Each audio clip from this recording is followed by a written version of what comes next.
Саламатсыздар ма? Назарларыңызға осы аптаның қорытынды жаңалықтарын ұсынамыз. 14 сәуірде Сенат әлеуметтік желілерді реттеуге бағытталған заң жобасын мәжіліске қайтарды. Жоғары палата депутаттары құжатқа бірнеше түзету енгізген. Түзетуге сәйкес балаларға кибербуллинг жасағаны туралы фактілерді арнайы сарапшылар тобы қарайды. Бұған дейінгі жоба бойынша бұл мәселені тек уәкілетті орган ғана қарауы тиіс болған.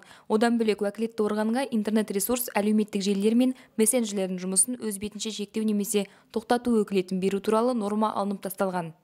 Былтырдан бері қоғамда дау туғызып келе жатқан заң жобасына сәйкес шетелдік әлеуметтік желілер мен мессенджерлер Қазақстан аумағында жұмыс істеу үшін заңды тұлға ретінде тіркеліп, өкілдігін ашуы тиіс. Бұл ережені орындамаса, құжат күшіне енгеннен кейін желілер бұғаттала бастайды. Бұған қоса, құжат тіркелген өкілдіктерді Қазақстанның өкілетті органдары тыйым салған немесе шектеу қойған ақпараттарға тосқауыл қоюға міндеттейді.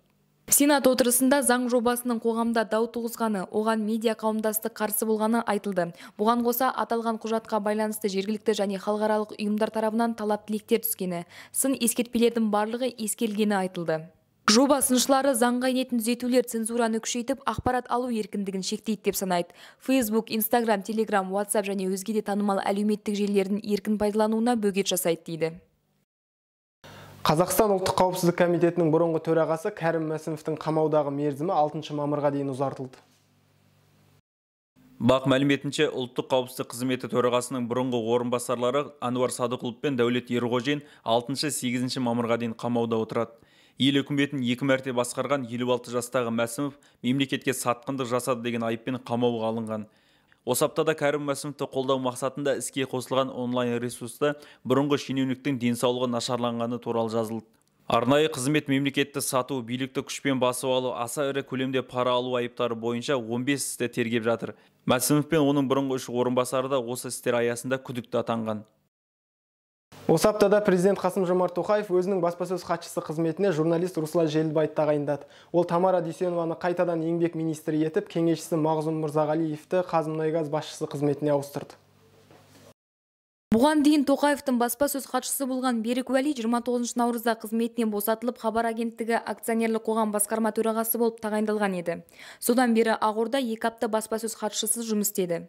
33 жастағы Руслан Желдібай 14 ақпаннан бері премьер-министр кеңсесі басшысының орынбасары болған. Оған дейін 2 жылға жуық президент әкімшілігі ішкі саясат бөлімі жетекшісінің орынбасары қызметін атқарды. 2019-2020 жылдары ақпарат және қоғамдық даму министрлігі ақпарат комитеті төрағасының орынбасары болды. Оған дейін бірнеше жыл мемлекеттік арналарда түрлі қызмет атқарды. Рысқұлов атындағы Қазақ экономика университетін тәмамдаған. Болашақ бағдарламасы бойынша Ұлыбританияда білім алған. Тамара Дүйсенова еңбек және халықтық әлеуметтік қорғау министрі қызметін бұған дейін де атқарған. Тамара Дүйсенова 1994 жылдан бастап түрлі деңгейдегі әкімшіліктерде жауапты қызметтер атқарған.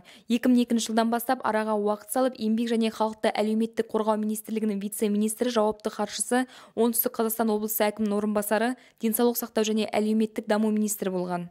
Бұған дейін Қазмұнайгазды басқарған Алик Айдарбаевтың денсаулығына байланысты өз еркімен қызметінен кету туралы өтініш бергені хабарланған еді. 43 жастағы Мағзұм Мырзағалиев қаңтар ортасында президент кеңесшісі қызметіне тағайындалған. Оған дейін 2021 жылдың қыркүйегінен бастап энергетика министрі болды. Оның алдында 2 жыл экология, геология және табиғи ресурстар министрі болды.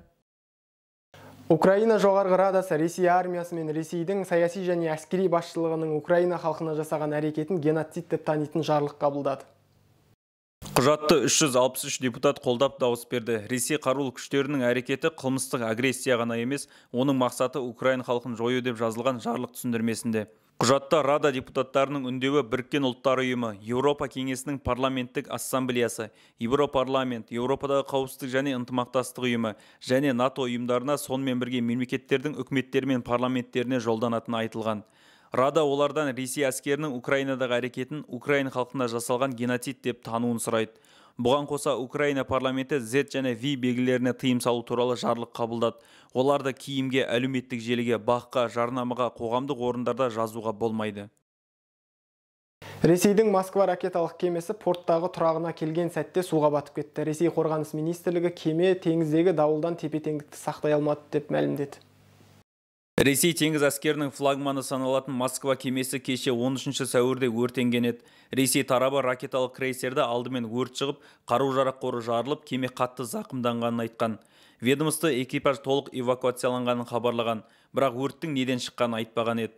Зардап шеккендер бар жоғы белгісіз. Ал Украина билігі украиналық кемелерге қарсы Нептун ракетасынан Москва крейсеріне шабуыл жасалғанын, кеме қатты зақымданғанын айтқан.